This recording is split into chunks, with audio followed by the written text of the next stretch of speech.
Beleza, imagina, perfeito. Agora fique à vontade. Díssimo aqui falando. Bom, primeiro eu gostaria de agradecer, então, o convite do professor Weimar para participar da moderação desse webinar de hoje, e também dar boas-vindas a todos os nossos ouvintes, né?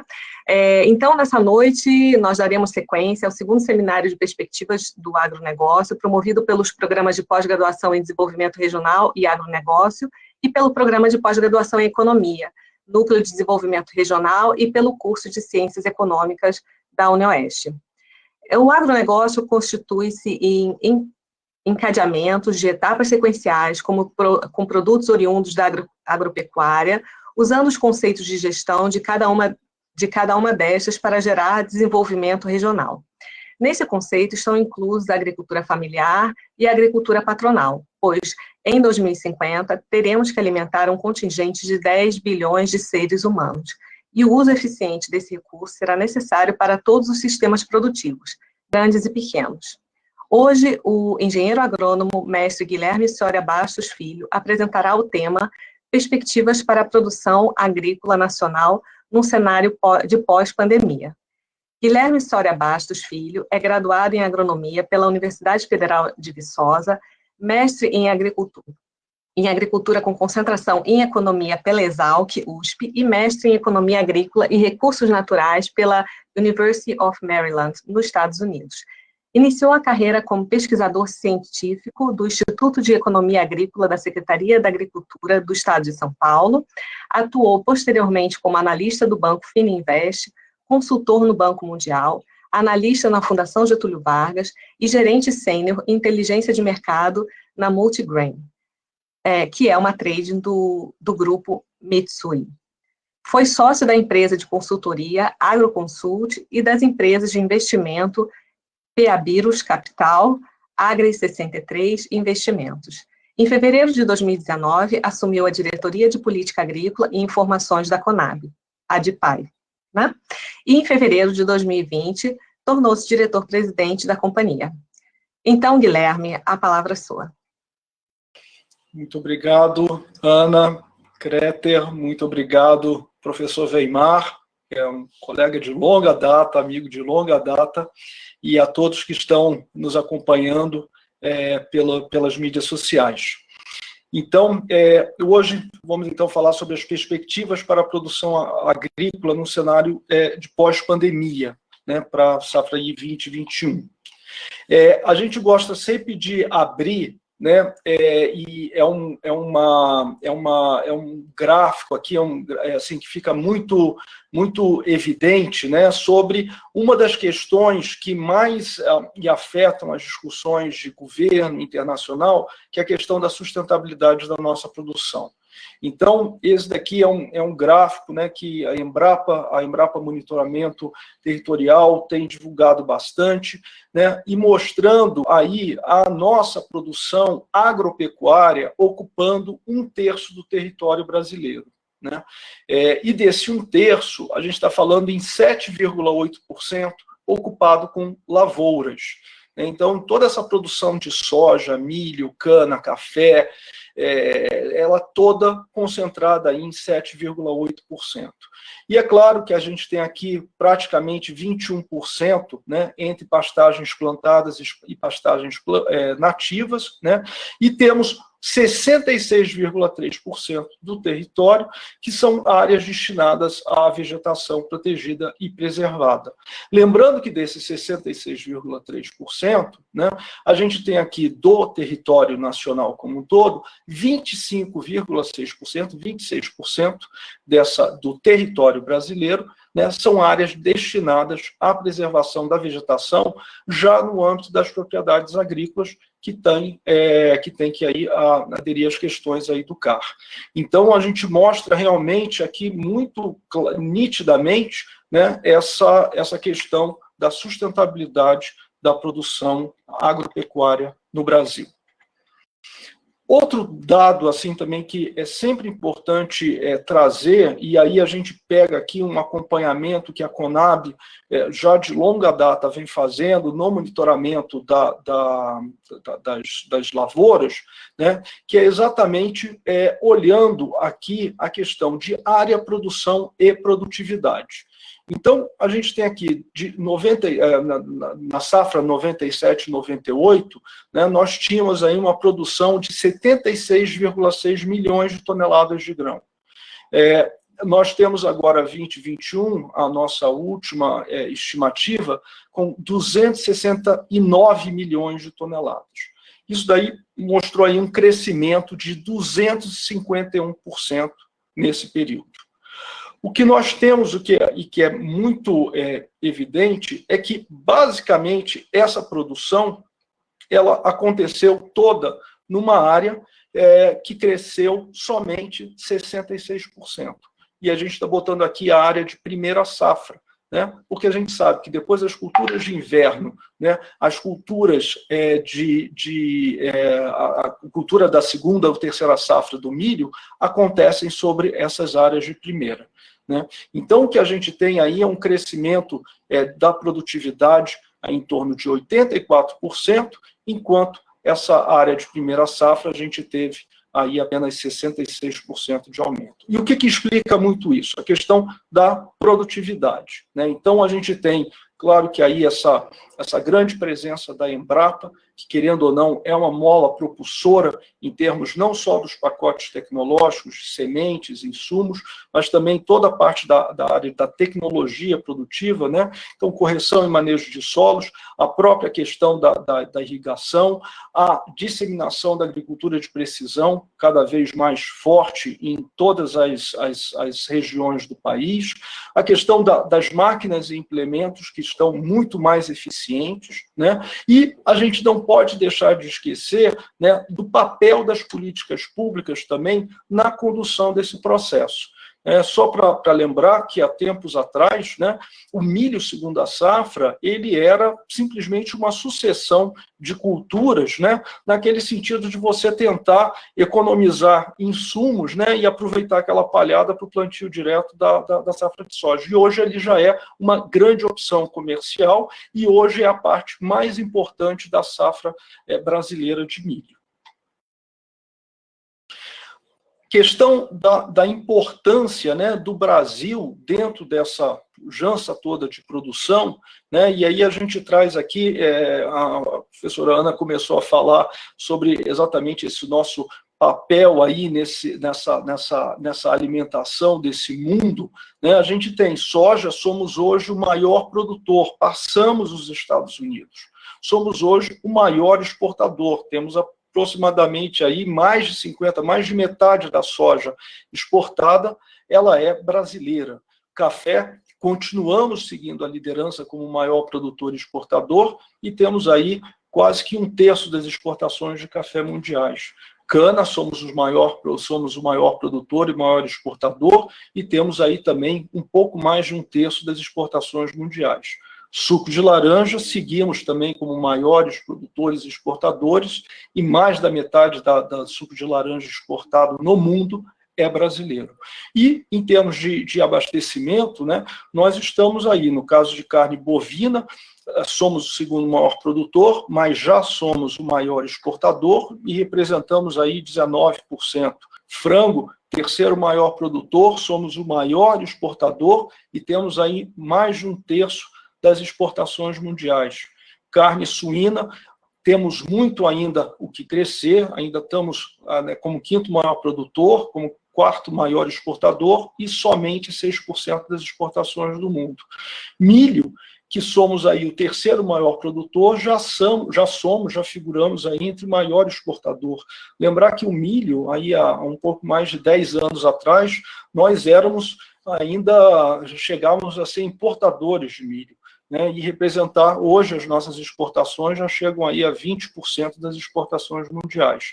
E algodão, apesar de não sermos o maior produtor, somos o segundo maior exportador e representa aí 22%. Então, mostra uma cadeia relativamente, assim, em termos de produção agropecuária, diversificada e mostrando aí a nossa pujança aí para os mercados internacionais.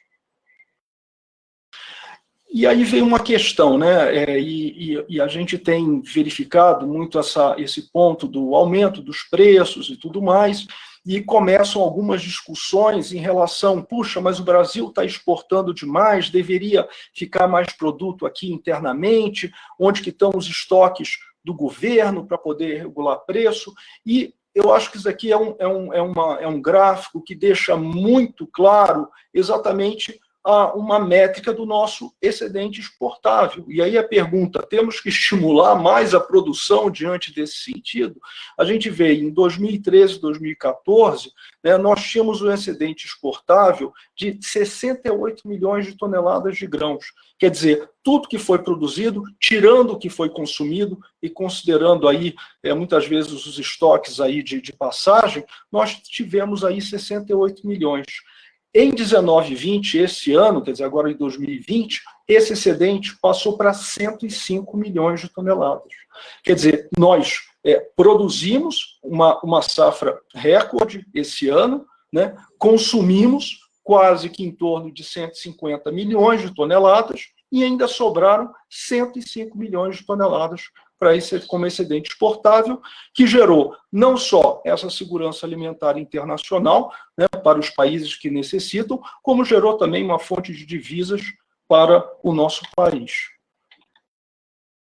Bom, e aí essa questão de onde está vindo, né, essa demanda crescente de alimentos para o mundo, né? E eu acho que tem fatos aqui que a gente tem que lembrar. No momento que o homem sai do campo e vai para o setor urbano, alguém tem que produzir isso para ele, né? Então, é muito nesse sentido que a gente vê e acompanha a questão da tendência aí da urbanização e mostrando aí como que isso tá crescendo, principalmente na Ásia, indo também para a África, né? E a gente vê que a média mundial, até 2050, nós teremos aí 68% da população em regiões urbanas, né? Então, significa que vai ter que ter mais alimento, mais produção, mais produtividade, né, para poder atender essa demanda crescente.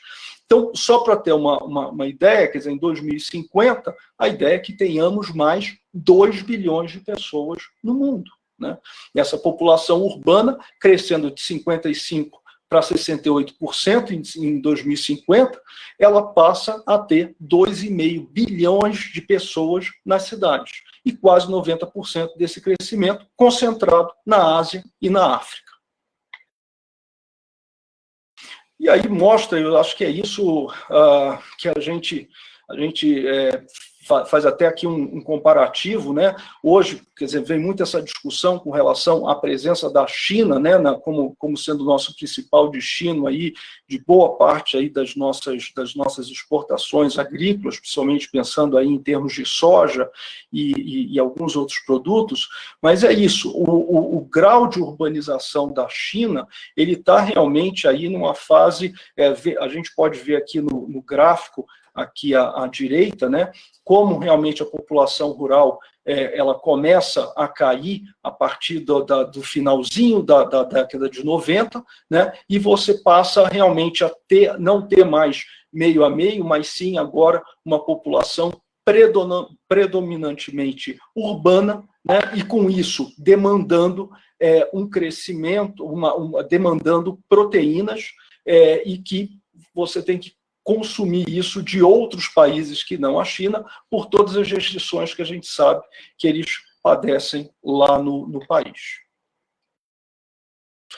E aí, trazendo aqui, realmente mostrando isso daqui, foram as projeções de longo prazo que foram divulgadas esse ano, a gente já usa, acho que foi mês passado, lá pelo Ministério da Agricultura, pela equipe lá do GASCS e tudo mais, fazendo as projeções e mostrando que realmente o Brasil ele é o grande player que vai atender a essa demanda crescente aí por proteínas e por grãos. Então, a gente pode ver aqui no caso de carne bovina, para 2030, há uma projeção de aumento de quase 33% no nosso volume de exportação. A carne suína, aí, 37% de aumento, frango, 34%, soja, 23%. Né? A gente passar a exportar aí 104 milhões de toneladas. O milho, de 34 para 44, com um aumento aí de 29%. Então, mostra que esses ajustes nessa demanda adicional, muito provavelmente virá do Brasil. E aí vem aquela questão, a gente já abre aquele primeiro slide, né, mostrando exatamente isso. Olha, temos espaço para crescer com sustentabilidade e atender isso. Não só com produtividade, mas nós temos toda uma questão de conversão de áreas degradadas de pastagem e intensificação de sistemas de cultivo, fazendo aí a integração lavoura, pecuária, floresta e tudo mais, podendo atingir, sem precisar desmatar e atender essa demanda crescente por alimentos.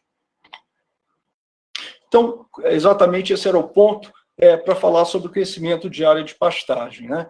Então, nós temos aí um potencial de expansão sem a necessidade de abertura de novas áreas. E aí vale, quer dizer, muito a pena lembrar que tem exatamente assim, a posição do governo, a posição do Ministério, a posição, enfim, de todos do setor, que realmente, assim, o desmatamento ilegal é um crime. Né? Mas existe aquele que é permitido diante do que a gente tem em termos de Código Florestal. Mas, mesmo assim, não há necessidade, né, dado que existe um buffer aí de estoque de hectares de pastagem que poderão ser convertidos para a agricultura, ou agricultura pecuária floresta. Então, só para a gente ter uma ideia, temos aí 220 milhões de cabeças do rebanho bovino para 180 milhões de hectares. Então, fica muito claro, quando a gente faz uma conta, que a gente tem ainda uma baixa ocupação de cabeça de gado por hectare. Né? E temos desses 180 milhões, praticamente metade, aí com algum grau de degradação, sendo que 40 milhões, efetivamente, segundo o LAPIG, a Universidade Federal de Goiás, podem ser considerados degradados. E parte dessa recuperação de todo esse projeto está sendo feita com a integração da lavoura-pecuária, ou pecuária-floresta, ou lavoura-pecuária-floresta. E aí a gente vê o seguinte, quer dizer, o potencial de aumento, né, da produtividade pecuária e, com consequente, liberação de área para a agricultura. Então, nós temos aí um potencial, né, para ter 20 arrobas por hectare com correto manejo de pasto e suplementação. Né? Só para a gente ter uma ideia, a produtividade por hectare da pecuária passou de 21,7 quilos em 97 para 47 quilos em 2018. A produção de carne em 2020, né, a expectativa é que ela atinja aí 10,5 milhões de toneladas, segundo aí o Departamento de Agricultura americano, tendo passado aí, nesses 20 anos, de 6,5 para 10,5. Então, existe, assim, um mundo ainda para ser conquistado nisso, e um potencial de liberação de áreas ou de intensificação nas atividades agropecuárias muito grande, e isso daí vai gerar mais excedente de alimentos para ser exportado para o Brasil, sem deixar de atender a demanda interna, doméstica. Né? Bom, e aí eu acho que vem uma questão muito importante, que é a questão da Conab, o papel da Conab aí na contribuição para a segurança alimentar. E esse ano, quer dizer, esse ano da pandemia, né, foi um ano que foi colocado, eu acho que a empresa, realmente assim, numa zona de teste, para ver realmente como é que nós conseguiríamos atender e satisfazer essa missão, né, da empresa nesse sentido. né? Então, a primeira coisa, quer dizer, é uma questão da responsabilidade com quem precisa de informação. Então, nossas equipes de campo não pararam de fazer os levantamentos, a não ser no caso do café, que a gente realmente precisava de um contato um pouco mais direto com os produtores, onde a gente fez realmente uma postergação no levantamento, mas continuamos processando e recebendo remotamente, né? Mas no caso das demais lavouras, mantivemos as equipes em campo, né, fazendo as avaliações, os acompanhamentos.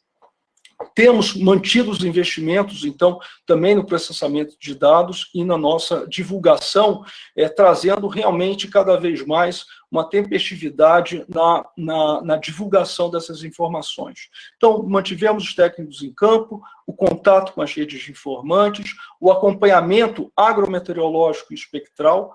Então, a gente precisa também olhar de cima o que está acontecendo, aprimoramos aqui todas as nossas análises estatísticas com mais robustez e mantivemos aí essa nossa disseminação através de redes sociais, informativos, tabelas e relatórios, passando para toda a sociedade.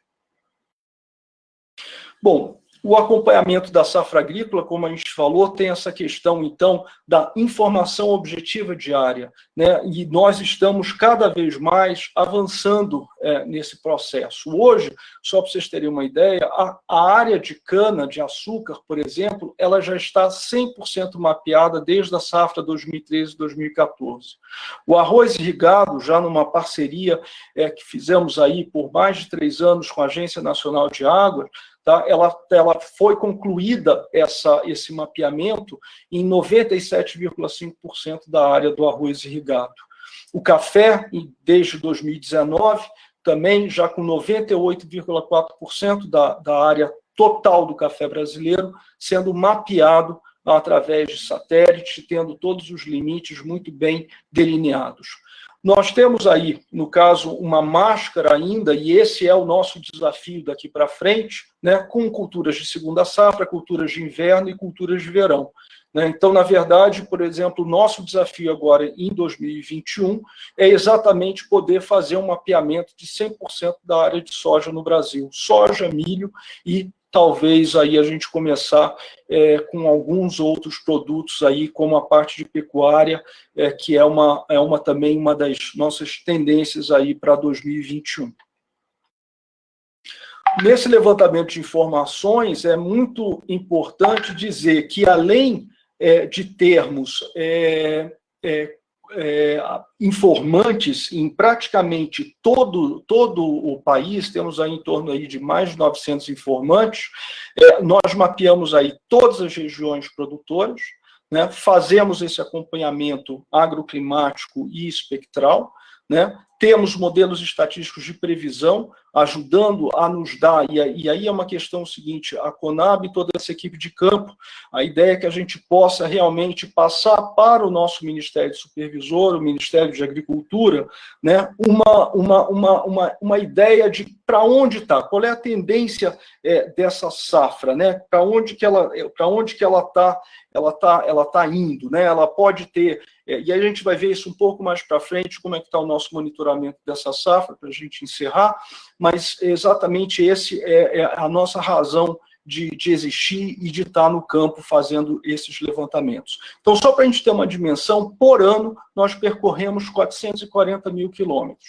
Temos 11 analistas na matriz, com mais 81 analistas nas regionais, e fora a equipe que está fazendo todo esse processamento dentro da matrizes, das regionais, que fazem mais o trabalho de escritório. Então, por alto, temos 150 pessoas envolvidas nesse monitoramento das lavouras no Brasil.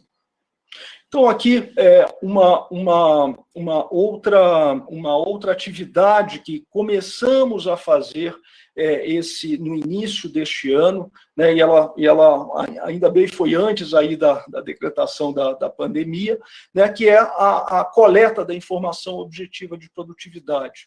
Ou seja, o campo, o técnico, ir exatamente entrar no campo e fazer algumas mensurações, dar uma olhada no stand de população, fazer fazer pesagem das vagens, contar número de grãos por vagem. A mesma coisa a gente pretende fazer com o milho e a mesma coisa a gente pretende fazer com o café agora em 2021.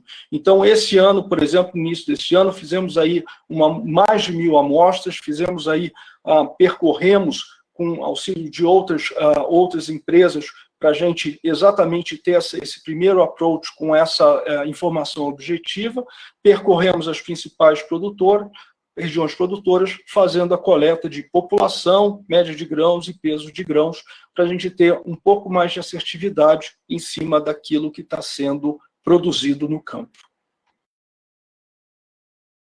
Bom, e a gente pergunta assim, bom, mas então, qual é a importância disso? É simplesmente, na verdade, isso daqui nos dá um conjunto de informações relevantes, né, para a gente poder desenhar os programas sociais, né, a gente ajudar a desenhar as políticas públicas em conjunto com o Ministério da Agricultura, né, e com isso daí garantir a nossa segurança alimentar e nutricional. Então, esse acompanhamento ele é fundamental. Sem ele, a gente estaria navegando no escuro com relação a esse item da segurança alimentar e nutricional. E aí, eu acho que vem uma questão que veio também muito essa discussão, e eu acho que aquele primeiro slide que eu mostrei lá, mostrando o nosso excedente exportável, né, muitos perguntam assim, mas como é que a gente pode exportar tanto, né, e a gente ainda ter tantas pessoas passando fome ainda aqui dentro do país? E aí acho que a gente tem que realmente dividir, tem que separar as coisas, né? Quer dizer, as pessoas, e isso daí não acontece só no Brasil, isso acontece, por exemplo, nos Estados Unidos também, que é um grande país exportador, mas que também tem problema com pessoas passando fome, né? E você tem que ter, muitas vezes, programas sociais, né, dado que essas pessoas, muitas vezes, elas não estão nem inseridas no sistema econômico, quer dizer, não ganham, não tem renda, ou tem uma renda muito baixa e não tem as condições para fazer a sua aquisição da sua cesta básica, por exemplo. Mas aí é aquela questão, esse é um outro papel relevante da Conab, né, na execução desses programas sociais. Um deles é o programa de aquisição de alimentos, né, onde nós temos aí uma rede aí de agricultores sendo atendidos. Então, só esse ano nós tivemos aí 1.900 organizações da agricultura familiar atendidas. O programa de aquisição de alimentos da Conab, ele trata apenas com cooperativas e associações de produtores, ele não atende o produtor pessoa física direto, né?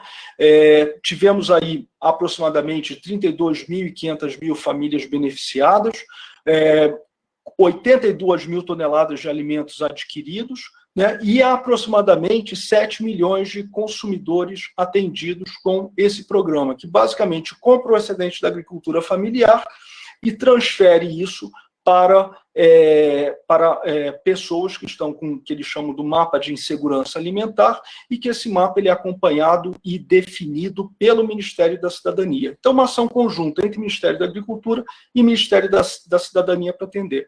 Mas eu gosto de chamar a atenção sobre essas quantidades, né? A gente está falando aí da alocação esse ano, né, de quase 220 milhões de reais, né, para atender essa agricultura familiar, e a gente está falando de apenas 32.500 produtores, né? Dentro de, a gente sabe que a agricultura familiar no Brasil tem pelo menos aí, segundo os dados do último censo agropecuário, quase que 4 milhões de estabelecimentos. Então, realmente é um esforço que eu diria hercúleo em termos de trabalhar com essa geração de excedente da agricultura familiar e a garantia de compra e distribuição desses alimentos que são produzidos, né?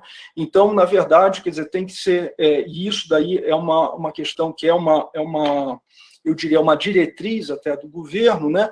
Onde a ideia é que a gente possa trabalhar sempre com promover o acesso desses agricultores para outras fases, outros elos aí da cadeia, né, e trazer aqueles que estão de fora para dentro do sistema. Então, esse daí é sempre a preocupação.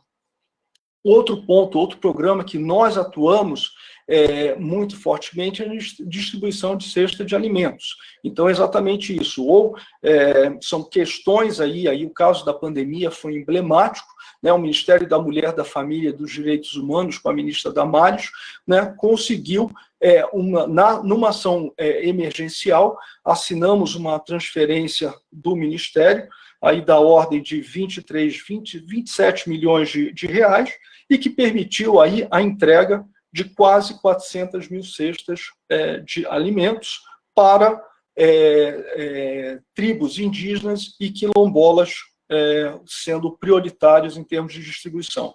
Isso aí foram mais de 8 mil, quase 9 mil toneladas de alimentos distribuídos num curto espaço de tempo. Então, a CONAB, ano passado, em 2019, simplesmente distribuiu no ano inteiro quase que metade desse número de cestas, né? Depois foi feito mais um outro termo de execução descentralizada, para atender as mulheres em vulnerabilidade, né, com 41 mil cestas, né? No total geral, né, para esse ano, nós temos aí a execução de 603 mil cestas e quase 13 mil toneladas de alimentos distribuídos. E que aí utilizamos exatamente toda essa nossa estrutura distribuída pelo Brasil inteiro, com algumas unidades de armazenamento, né, justamente viabilizando essa concentração desses produtos e distribuição desses alimentos. E vale a pena também mostrar dentro do nosso monitoramento os bancos de alimentos, né, como sendo aí estruturas, muitas vezes associadas às próprias centrais de abastecimento no Brasil e que servem também como um hub de distribuição aí da agricultura familiar.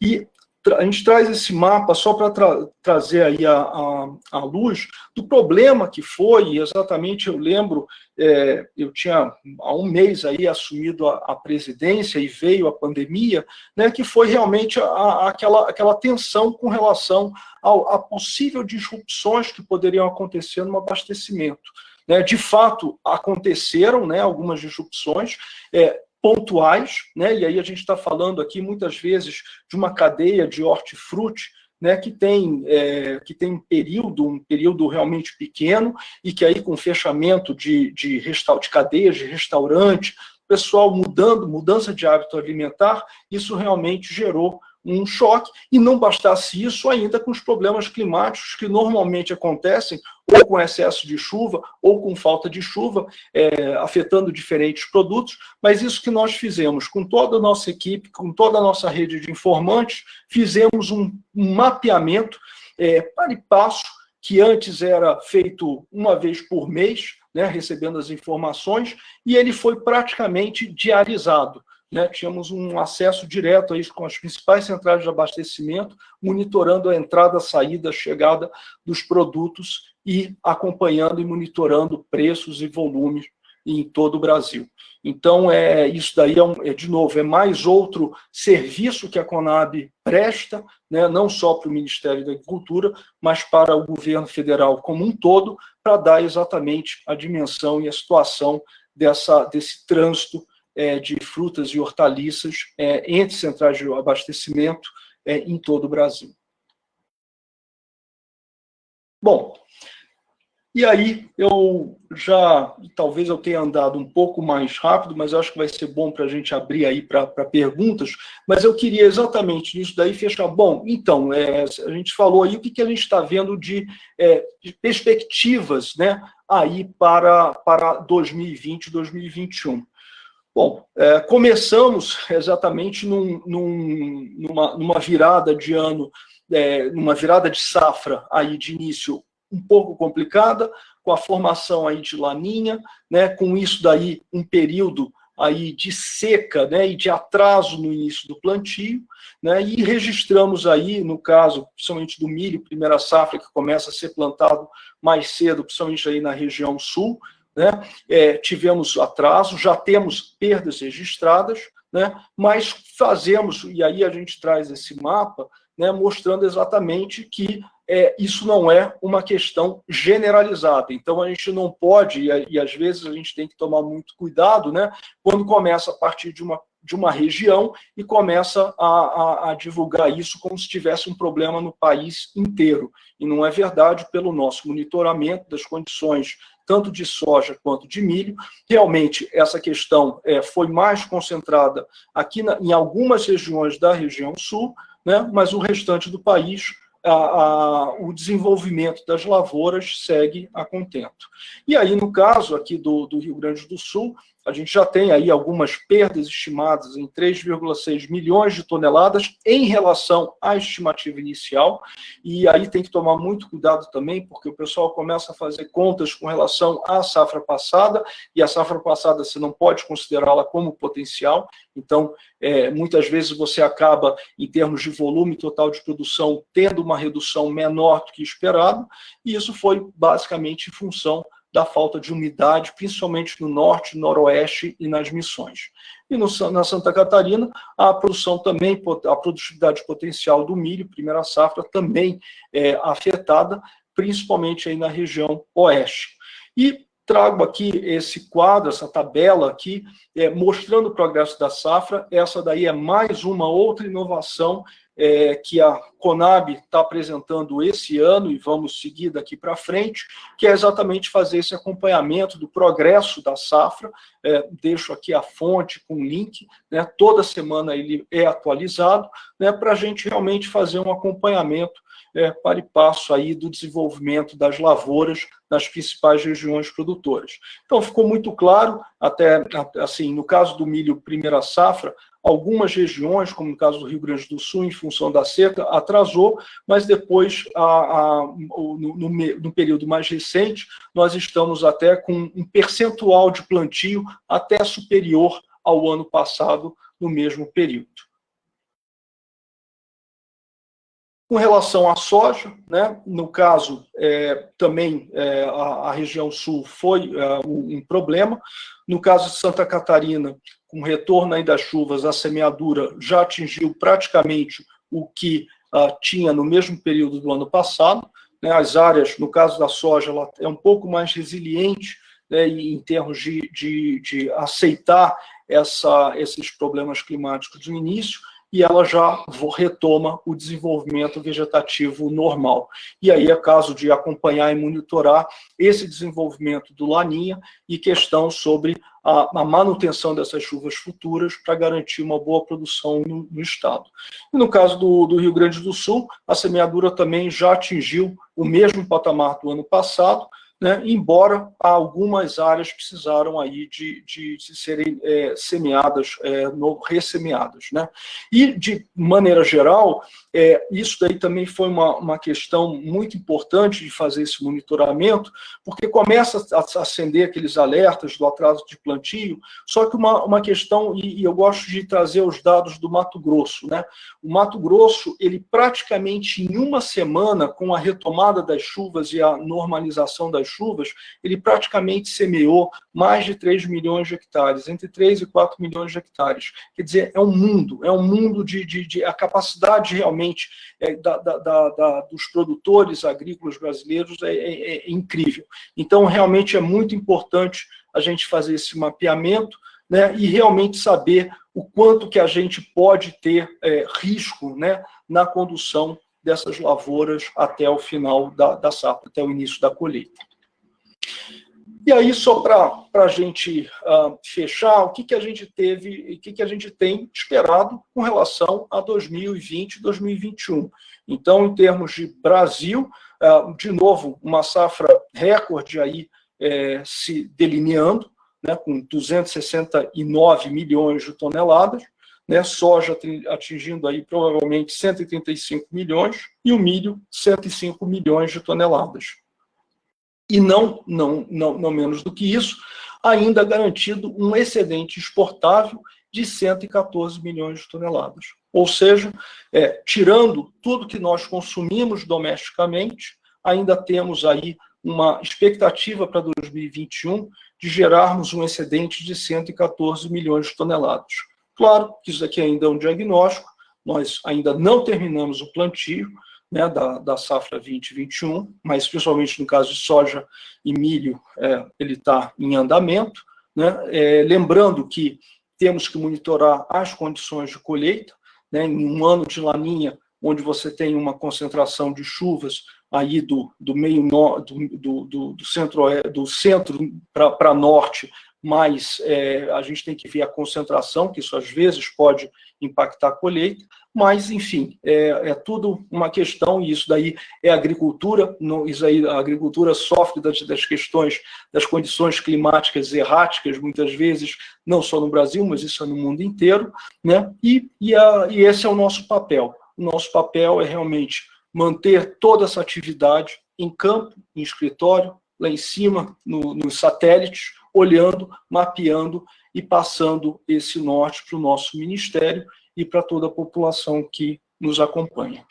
Então, eu acho que eu terminei um pouquinho antes aí, mas já desejar e já agradecer aí ao convite feito, é uma honra, é uma satisfação, inclusive, encontrar aí grandes amigos aí de longa data, né, aí na universidade, e deixar aqui os nossos contatos, e estamos aqui abertos para responder as perguntas, e aquelas que não puderem ser respondidas hoje, faremos questão de poder responder por e-mail ou por telefone. Então, segue aqui os nossos contatos. Muito obrigado. Obrigada, Guilherme. Bom, antes da gente começar com as perguntas, aliás, eu peço para todo mundo que estiver assistindo, se tiver alguma pergunta, para mandar aqui para a gente no chat. Falar que quem tiver interesse de acompanhar mais perto, né, Guilherme, o trabalho da Conab, que é realmente um trabalho excelente, eu acho que vale a pena seguir nas redes sociais, porque eles postam bastante coisa ligada a vários programas que eles fazem, apoio, principalmente nessa parte da Covid, e também dos eventos que eles têm organizado, né? E, claro, também seguir a rede social do programa de pós-graduação, em primeiro lugar, né? Depois a Conab. Bom, a gente já tem aqui uma primeira pergunta feita pelo Douglas. Bom, o Douglas coloca que, como a cafeicultura em algumas regiões depende de mão de obra para colheita, por conta da pandemia, a instituição está atenta sobre algumas orientações técnicas e levantamentos sociais para que a produtividade do café esteja em estabilidade? Então, Douglas, no início da pandemia, a gente integrou um comitê de crise que foi capitaneado pelo Ministério da Agricultura, e tivemos aí diversos anúncios de protocolos, exatamente durante o processo de colheita, de como que ele estaria dando uma orientação geral, né? Então, realmente, isso é uma questão preocupante, né? Todos os nossos levantamentos, eles têm sido feitos, e isso tem sido muito instruído com relação a esses protocolos de segurança, não só daqueles que levantam, mas daqueles que vão receber algum tipo de interação, né? Mas então, enfim, mas isso daí é uma questão que compete aí a cada um de nós, né, para manter toda essa segurança e garantir a colheita. E isso daí era uma questão que estava muito premente, né? Que a gente estava muito preocupado com relação a como todo esse fluxo de logística ele ia se comportar nessa pandemia, né? E o que a gente viu que os corredores de exportação funcionaram muito bem, e até o trâmite interno, né? A pandemia começou, a gente estava no auge da colheita dessa safra de 2020, né? E a gente teve alguns problemas pontuais, a gente teve frigoríficos que foram fechados, mas quando a gente vê isso na representatividade do total da produção nossa, era muito pequeno. E isso daí aí foi realmente concentrado, foi atuado, e as coisas correram de uma maneira, eu diria, muito mais tranquila do que a gente esperava. E assim a gente espera que vá continuar em 2021. Bom, Guilherme, eu vou aproveitar para fazer uma pergunta, e essa, na verdade, quem trabalha com os dados da Conab sabe que tem algumas, principalmente para dados de produção, a gente tem os dados da Conab e tem os dados do IBGE, né? Existe uma certa diferença, porque vocês trabalham com ano safra, o IBGE trabalha com ano civil, mas a gente sabe que, no fundo, eles acabam alocando, né, aonde tem uma concentração maior da produção. Quando a gente observa, principalmente, no caso, o grupo que a gente acompanha, né, o PIB agropecuário, a gente percebe que no começo do ano existe uma divergência muito grande entre os dados do IBGE e da Conab. Só que, ao mesmo tempo, o governo, quando calcula o PIB, ele está olhando para os dados do IBGE. Mas o setor reconhece os dados da Conab como sendo representativos. E, assim, para algumas culturas existe uma diferença muito grande, inclusive de sinal. Muitas vezes vocês dizem que tem crescimento, o IBGE diz que não vai ter crescimento, que vai ter queda naquele ano. Eu queria saber, eu sei que tem uma questão metodológica por trás disso e tudo, mas eu queria saber a tua opinião em relação a isso, porque a gente fica bem dividido, né? Para quem olhar, mas no fim das contas, quando a gente pensa no dado fechado do governo, apesar de vocês estarem com o Ministério da Agricultura, eles acabam olhando o IBGE. Eu poderia comentar um pouquinho sobre isso? Sim, Ana, é uma questão, né, que acho que o Brasil, né, ele vem coexistindo com essas duas fontes, né, de informação sobre a agropecuária brasileira, né? E a questão toda que a gente está, eu diria assim, há 30, 40 anos atrás, quando a gente era grande exportador em pouquíssimas culturas, pode dizer que isso aí não passa nada, mas agora a gente está com uma exposição muito maior. E isso daí a gente tem, estamos em diversas rodadas de conversa com o IBGE, temos que respeitar toda a independência deles em termos de metodologia, em termos de coleta, né, que isso faz parte do processo deles, mas a gente está exatamente conversando para tentar entender onde que está essa diferença metodológica e tentar ver como é que se explica essa diferença. Mas o que eu posso dizer é o seguinte, a gente está aqui com essa equipe de campo, percorrendo esses 440 mil quilômetros aí ano, né? E a gente realmente tem eu diria, um olhar aí um pouco diferenciado com relação às condições e o que a gente está trazendo para a safra, e não para só aí, né? Quer dizer, a gente traz a parte do monitoramento satélite, a gente traz a parte do balanço hídrico, a gente traz agora a parte da medida objetiva de produtividade. Então, enfim, mas eu acho que aí a gente tem que fazer uma coordenação de esforços, né? E isso daí está no nosso pleito aqui, conversando certamente com eles, porque a gente tem como complementar uma série de atividades, dado que a gente está vindo aí da mesma caixa do dinheiro do governo federal. Inclusive, assim, a dificuldade, às vezes, também de acompanhar esse tipo de informação é que, quando a gente quer explicar o dado, muitas vezes o IBGE, os relatórios do IBGE, que não são sempre, né, eles fazem aquela análise mais do que subiu, do que desceu, mas não necessariamente da explicação. A explicação, praticamente, todo mundo usa a Conab, né? Então, aí falta aquela base, né, como é que a gente vai explicar que teve uma queda na produção X, né? Então, mas é interessante saber que vocês estão estão com esse diálogo, né? Sim, que eu acho que facilita muito a gente, né? Eu digo como pesquisador e tal, né? Como a minha vida inteira usuário de dados, tanto do IBGE da Conab, eu sei muito bem onde que esse calo aperta, e é por isso que, nesse sentido, a gente realmente está com todos os canais abertos para a gente realmente trabalhar isso, porque isso é fundamental. Bom, Guilherme, eu tenho mais uma pergunta também, eu acho que uma você já tinha até respondido, que é em relação a essa questão da fome e esse paradoxo, né? A gente produz tanto alimento, a gente quer acabar com a fome do mundo, mas, ao mesmo tempo, no nosso país tem gente passando fome. Agora, com a pandemia, esse ano, a gente acabou percebendo que praticamente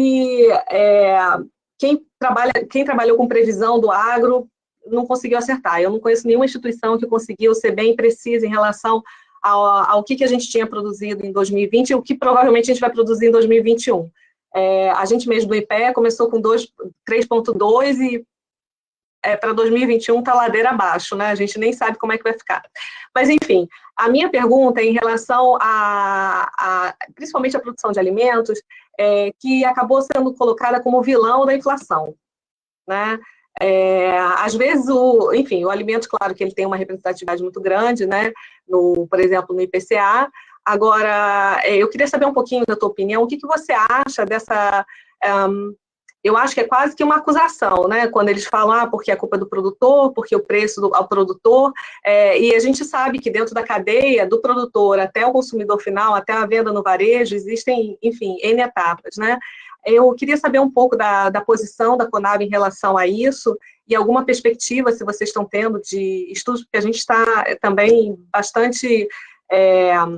enfim, interessado e até trabalhando nesse ponto, né, como que a gente vai descobrir, de que forma que a gente consegue perceber que um aumento no produtor, por exemplo, quando ele vai bater no consumidor e em que nível, né, em que intensidade?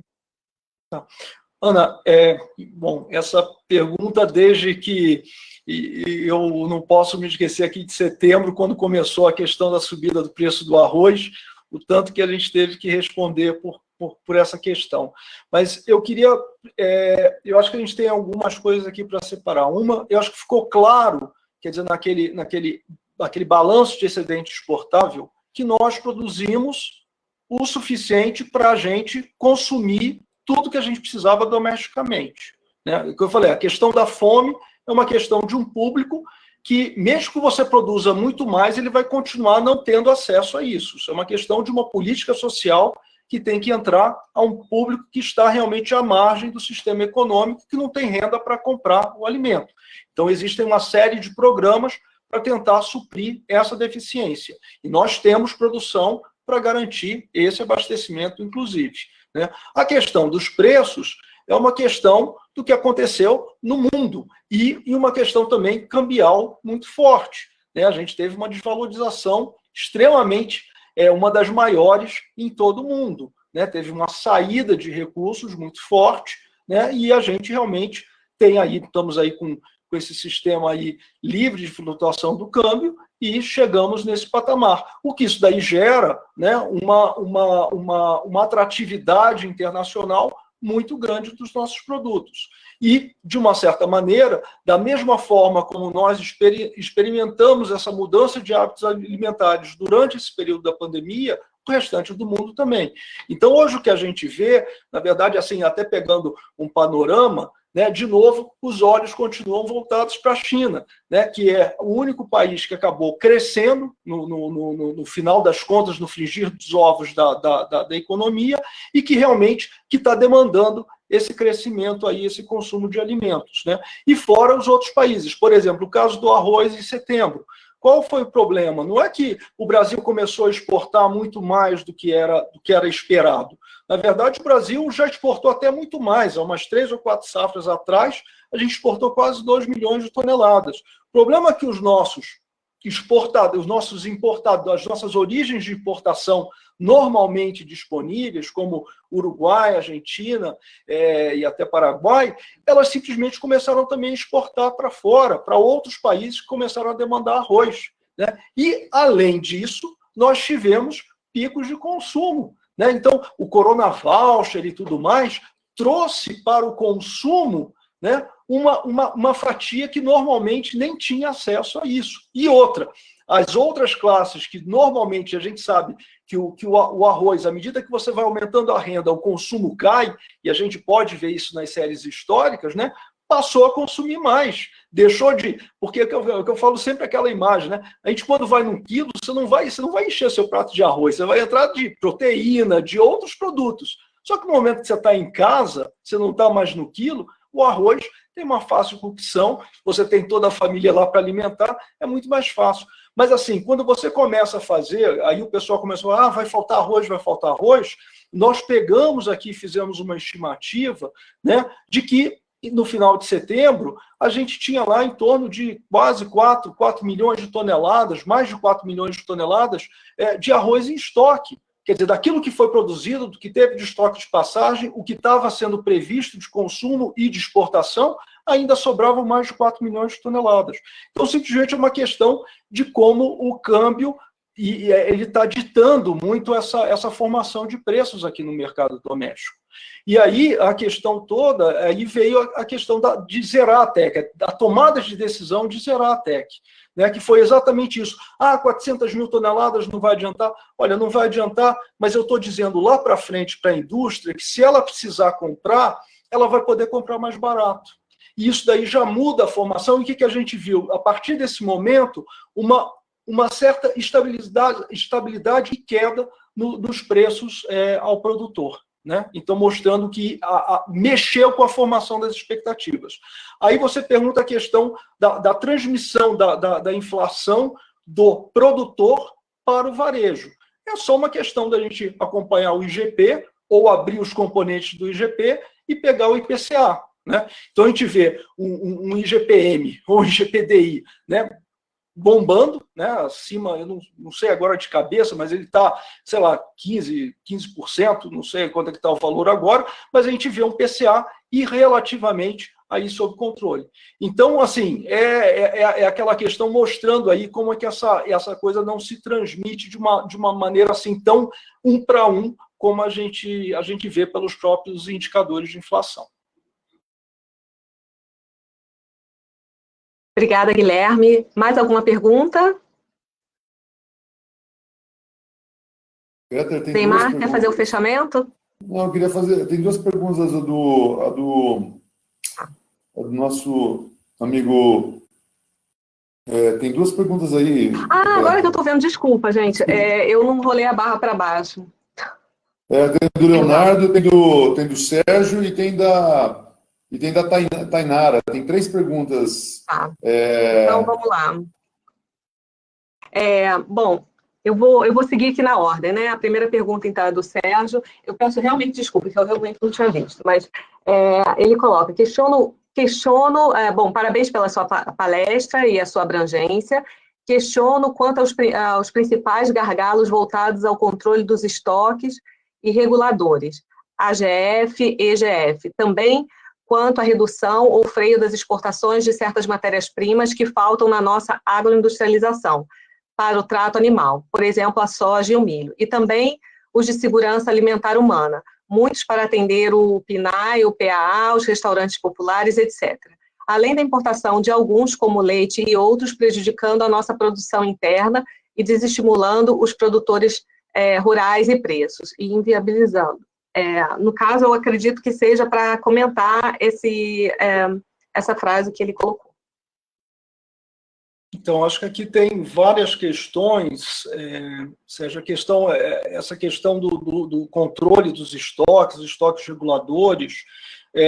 Isso daí é um debate, a questão do arroz começou com isso, né? E vem exatamente o seguinte: qual é o nível mínimo de estoque necessário, como o pessoal gostaria que fizesse todo esse controle de preços, né? Então, eu já dei a gente dá uma métrica, assim, se você pegar o que a gente consome de soja, de milho, trigo, arroz e feijão, a gente está falando aí de 140 milhões de toneladas ano, 150 milhões de toneladas ano. Quer dizer, isso daí, sem considerar, se a gente pensar em todos os itens da cesta básica, a gente tem carne, a gente tem leite, a gente tem óleo de soja, né, tem uma série de outras coisas. Quer dizer, qual é o nível de estoque que o governo deveria ter para poder manter os preços estáveis em casos de pico e tudo mais? E a que custo, né, isso realmente geraria para a sociedade.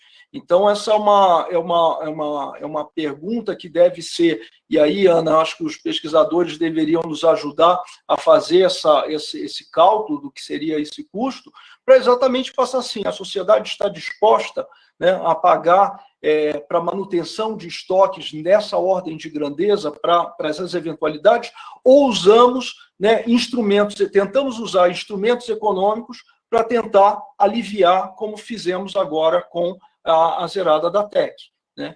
E uma questão toda é essa: nós temos uma conjunção de elevação nos preços internacionais, porque tivemos um choque de demanda no mundo, né, onde você teve esse desarranjo em todo o processo, como estava sendo os hábitos alimentares e tudo mais, e tivemos também a questão cambial. Então, assim, nós, paulatinamente, nós temos aí uma interferência cambial muito maior. É a mesma coisa que a gente começar a pensar de novo, então vamos fazer um controle de câmbio, que eu acho que não é nem um pouco desejável na atual circunstância. Então é isso, nós temos que realmente pensar em outros mecanismos para poder exatamente, porque isso está acontecendo não só aqui, isso está acontecendo no mundo inteiro. Né? Então, a gente tem que ter mecanismos econômicos para fazer isso. E eu acho que tem ali uma questão com relação aos insumos para alimentação animal, que eu gosto sempre também de falar o seguinte, essa que começa muito a dizer, vamos então bloquear as exportações. Puxa vida, muitas vezes as exportações elas já foram pré-contratadas há 1 a 2 anos atrás. Né? Então, na verdade, eu falo o seguinte, o desafio todo no lançamento da cadeia de proteína animal, o quanto que vocês estão contratando antecipadamente para garantir o suprimento do seu insumo. Né? Então, o que eu falo assim, muito bem é olhar a área do milho primeira safra, a área do milho verão. A área do milho verão foi derrubada ao longo dos anos. Mas derrubada por quê? Porque a soja garantia uma remuneração que o setor que consome o milho primeira safra não garantia. Então, esses mecanismos a gente tem que pensar em trabalhar e estamos discutindo aqui internamente na Conab. Então, se tiver aí alguma boa ideia com isso vai ser muito bem-vindo para a gente poder aprofundar essa discussão e pensar em meios, exatamente o que eu falo é o seguinte, o setor de carnes tem que comprar área de milho primeira safra. Então, essa é a mensagem que a gente tem que dar para a gente poder recompor e garantir esse abastecimento no primeiro semestre. E aí não ficar muito à mercê das oscilações de mercado. Bom, obrigada, Guilherme. Eu vou ler agora a pergunta do Leonardo.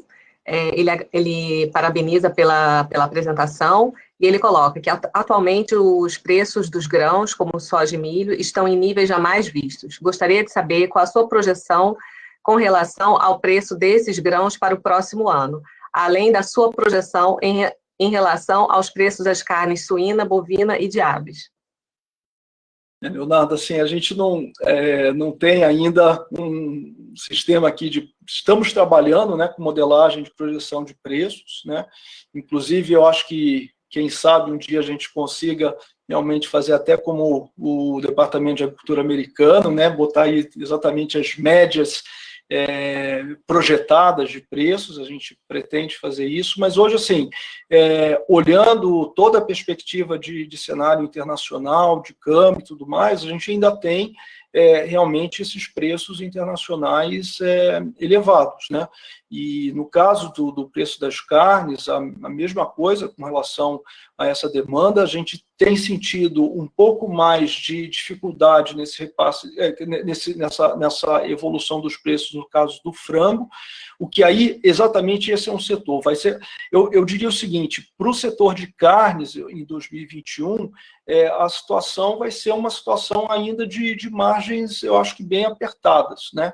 Em função exatamente da gente manter esse ritmo dos preços, principalmente do milho, do farelo, né, balizados aí no mercado internacional. Mas, de novo, esse daí eu diria que essa é uma grande deficiência do mercado que a gente precisa trabalhar, seja como instrumentos de hedge, né, que infelizmente não temos ainda esses instrumentos lastreados, principalmente em bolsa, como na questão da contratação. E aí a gente não precisa nem falar numa coisa sofisticada como hedge, eu acho que a gente tem como lançar a mão de pensar em instrumentos que você antecipe e garanta, né, esse seu custo, né?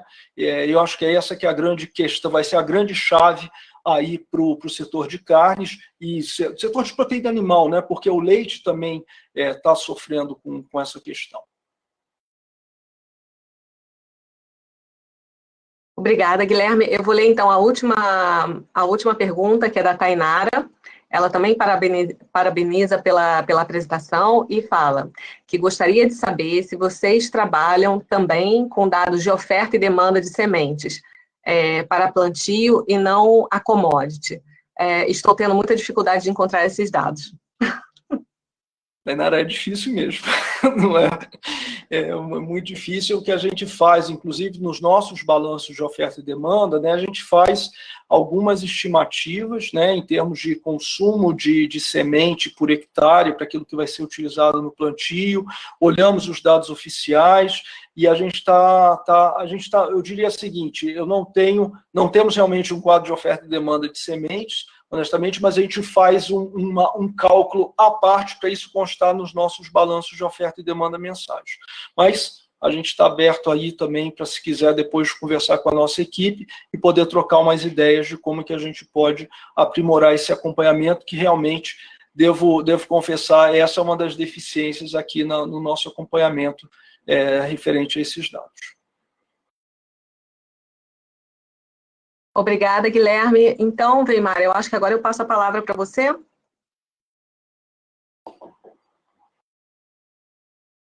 Sim, Creta. Eu vou falar alguma coisinha rapidamente. Primeiro, Guilherme, foi um prazer recebê-lo.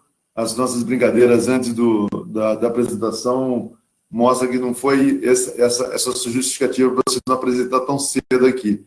E quando você estava respondendo a pergunta para o Leonardo, que é meu aluno, Guilherme, eu lembrei das nossas aulas da Nova Economia Institucional, que eu podia falar assim, ó, a gente tem racionalidade limitada, a incerteza do mercado e o oportunismo, a gente não pode fazer isso, responder esse tipo de perguntas, senão o Guilherme, no dia seguinte, as ações da Bolsa vão pipocar lá com o presidente da Conab dando opinião sobre isso, né? Então, pega todo esse cenário institucional da Nova Economia Institucional, que vai mexer com todo o mercado. Então, os Guilherme, você fala, no máximo um copo d'água e não falo mais nada, né?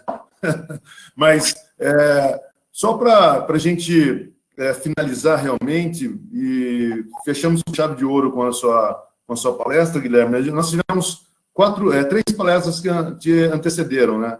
A primeira, do primeiro dia, foi do professor Afonso, do curso de agronomia aqui do Marechal Cândido Rondon, da Unioeste, que falou um pouquinho sobre resíduos agroindustriais utilizados para melhorar a qualidade de vida da população e automaticamente gerar o desenvolvimento regional.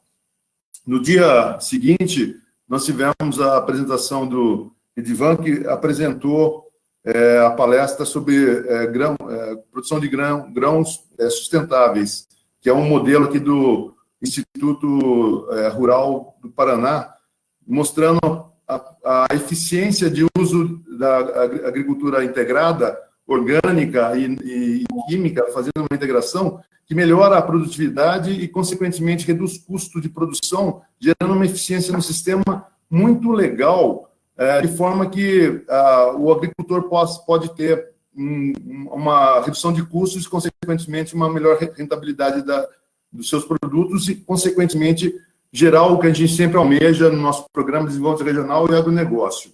O terceiro dia foi o professor Dematê, lá de Piracicaba, falando sobre o sensoramento via satélite, o uso da tecnologia para exatamente gerar eficiência, redução de custos, conhecimento. Foi muito debatido e reforçada a importância do conhecimento, geração de conhecimento para melhorar a nossa agricultura. E hoje você fez esse fechamento com números.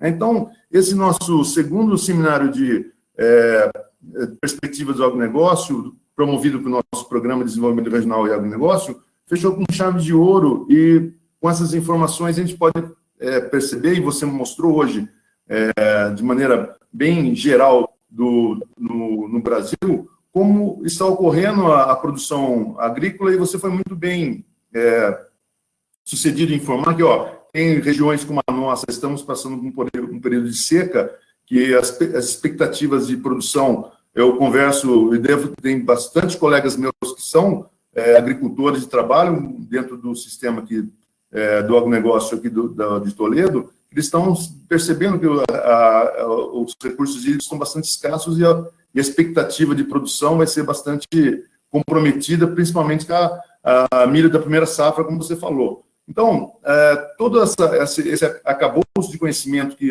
quem pôde acompanhar esses 4 dias acaba entendendo de maneira, até um pouco difusa, como funciona toda essa estrutura do agronegócio que é rico, né, muito criticado. Às vezes eu fico muito chateado com alguns pronunciamentos de algumas pessoas, sempre questionando o nosso agronegócio, que é super eficiente, super bacana, tem problemas, você sabe muito bem disso, que existem problemas, mas a gente está fazendo ações como essa nossa, né, de tentar mostrar essas perspectivas, gerar estudos, né, porque cada palestra dessa, para quem é aluno bem atilado, tem uma tese de doutorado, uma dissertação de mestrado.